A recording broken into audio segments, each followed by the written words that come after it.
حضرت عبداللہ ابن عمر رضی اللہ تعالیٰ عنہ حضرت عمر کے صاحبزادے، مکہ مکرمہ میں ان کی قبر ہے۔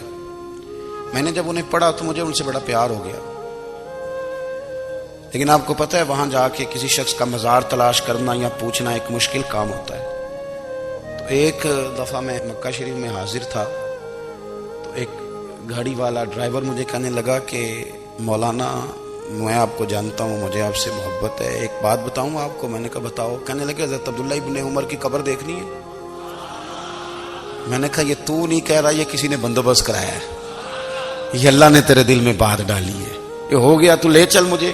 حضرت عبداللہ ابن عمر کو نبی پاک نے فرمایا تھا راجل صالح، یہ نیک بندہ ہے، یہ متقی آدمی۔ حضرت عبداللہ ابن عمر رضی اللہ تعالیٰ عنہ سیدنا فاروق اعظم رضی اللہ تعالیٰ عنہ کے صاحبزادے ہیں، اور ان کی ہمشیرہ سیدہ حفصہ رضی اللہ تعالیٰ عنہ حضور کی زوجہ محترمہ ہے۔ ایک دن اپنی ہمشیرہ سے کہنے لگے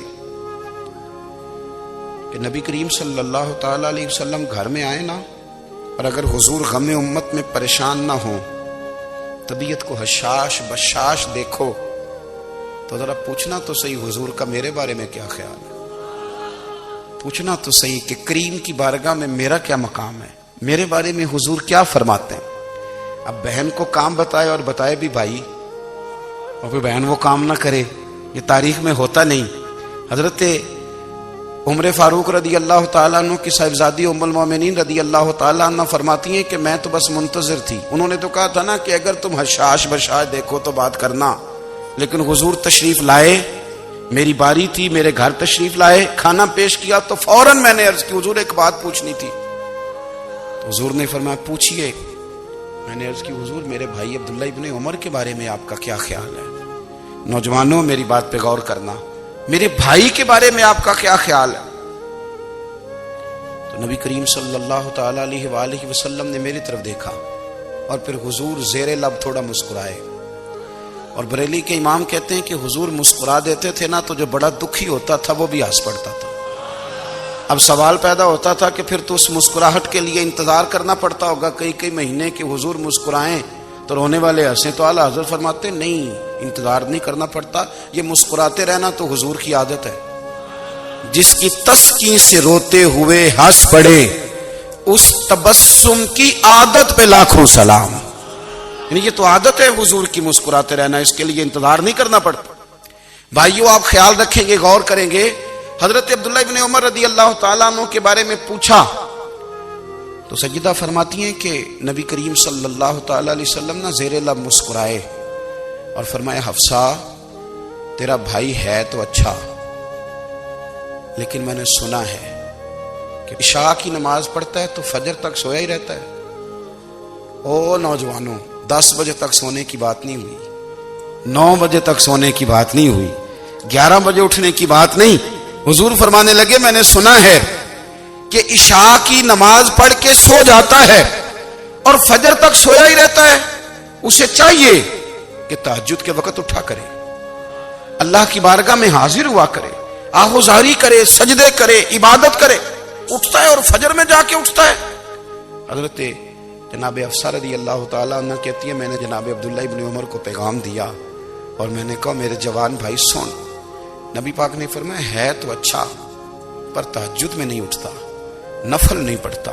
او میری ملت کے جوانوں، مزہ نہیں آ جاتا جب ساری دنیا سوئی ہو، ساری دنیا، اور بستر بھی گرم ہو اور نیند بھی پورا غلبہ کر رہی ہو، اور اچانک گھنٹی بجے دماغ میں، آنکھ کھلے، گھڑی پہ نظر پڑے، 3:30 4 بجے کا پیغام گھڑی بتائے، اور کوئی چڑھتی جوانی والا اٹھ کے وضو کرے، اور جب وہ مصلی کھول کے بچھائے تو مدینے والے محبوب کہتے ہیں کہ ہر نماز پہ رب ثواب دیتا ہے، اور جو اٹھ کے تہجد کی نماز پڑھے اسے دیکھ کے تو رب مسکراتا ہے، جو اس کی شان کے لائق ہے، جو اس کی شان کے لائق، وہ مسکراتا ہے، خوش ہوتا ہے کہ میرا بندہ تہجد میں اٹھ گیا، وہ مسکراتا ہے۔ کاش ہماری صبحیں کبھی اپنے مالک کے نام ہو جائیں، کاش کے صبح۔ حضرت ابو الحسن رحمۃ اللہ تعالی علیہ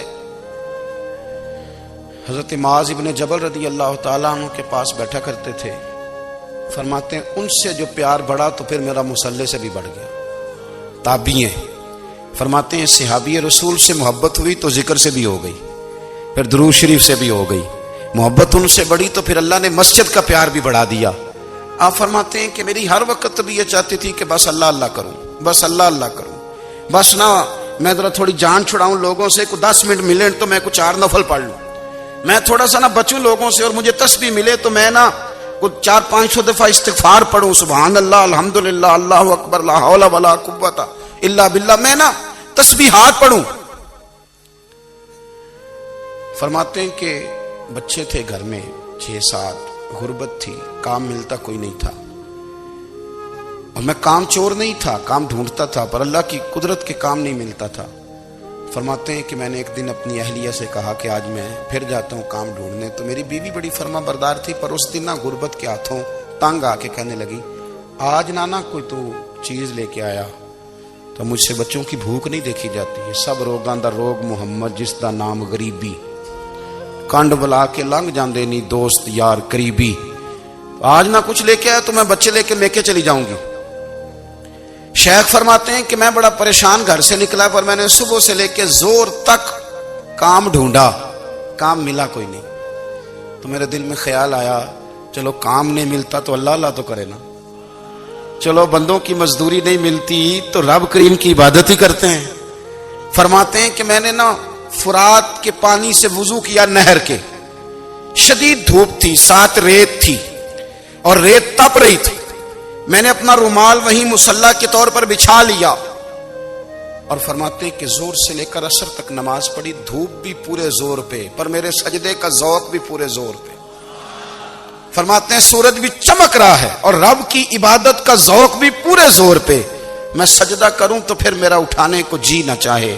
میرے استاد لکھا کرتے تھے، یہ ان کا شعر ہے، وہ کہا کرتے تھے مجھے سوز دے، مجھے ساز دے، اور مجھے نیم شب کا نیاز دے، دم سجدہ خود کو میں توڑ دوں، مجھے ایسا ذوق نماز دے، اور میں تیری بہار کا پھول ہوں، میں کھلا بھی ہوں تو تیرے لیے، مجھے میری شاخ سے توڑ لے، مجھے اپنی زلف کا ناز دے۔ بھائی فرماتے ہیں کہ عصر تک میں نے نفل پڑھے، دل ڈھلنے لگا، عصر کی نماز پڑھی اور میں وہاں سے چلا۔ اب میں جب نکلنے لگا تو دل میں خیال آیا کہ چھوٹی چھوٹی دیواریں ہیں گھر کی، بغیر کچھ لیے جاؤں گا تو بیوی دور سے دیکھے گی تو شور کرے گی کہ پھر خالی ہاتھ آ گیا ہے۔ کہتے میں نے اپنے اسی رومال میں جس پہ میں نے نماز پڑھی تھی نا، رومال میں کی آخی دے پنجابی جسافہ کہتے ہیں، اسی میں نا میں نے کچھ ریت بھر لی کہ وہ دور سے دیکھے گی تو سمجھے گی کچھ لے کے آیا ہے، چلو جا کے اسے بتا دوں گا کہ آج پھر مزدوری نہیں ملی۔ کہتے ہیں وہ ریت لے کر جب میں گھر میں گیا تو پہلے بیوی دروازے پہ کھڑی ہوتی تھی، پوچھتی تھی خالی ہاتھ آ گئے ہو؟ آج میں نے دیکھا تو ہے ہی کوئی نہیں۔ فرماتے ہیں میں اندر داخل ہوا، سلام لیے، کونے میں میں نے وہ رومال رکھ دیا اور میں نے آواز دی کہ بھلی مانس کہاں ہو؟ تو وہ کہنے لگی آپ منہ ہاتھ دھو لیں، میں روٹی لے کے آئی۔ میں نے کہا روٹی کہاں سے آ گئی؟ یہاں تو کئی دنوں کے فاقے، تو کئی دنوں کی غربت ہے، یہاں تو اس گھر میں تو فقیری ہے۔ فرماتے ہیں کہ وہ روٹی لے کے آئی اور اس وقت کی جو موجودہ نعمتیں تھیں، سمجھنے سلاد، اچار، ہر چیز ساتھ لائی۔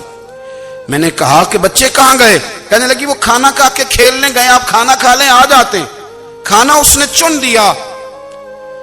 میں نے حیرت انگیز لہجے میں ساری نعمتیں اپنے دسترخوان پہ دیکھ کر کے بیوی سے پوچھا یہ کہاں سے آیا کھانا؟ بچوں کو تو نے کہاں سے کھانا کھلایا؟ یہ سارا کچھ کیسا ہے؟ تو کہنے لگی پتہ نہیں آج آپ کس کریم کی مزدوری کرنے چلے گئے تھے، پتہ نہیں کس کریم کی، میرے گھر میں تو اتنی نعمتیں آئی ہیں کہ مجھ سے سنبھالی نہیں جا رہی، اتنا اناج ہے، اتنا گندم ہے، کس کریم کے دروازے آج چلے گئے تھے؟ یہ کہتے کہتے وہ اٹھی اور اٹھ کر کے کہنے لگی پہلے بڑا کچھ آیا تھا، اب کیا لے آئے ہو؟ اور جا کر کے نا اس نے وہ ریت والا رومال کھولا، کہنے لگے میں تو لے کے آیا تھا ریت، تو میرے رب نے اسے بھی سونے اور ہیرے بنا دیا تھا۔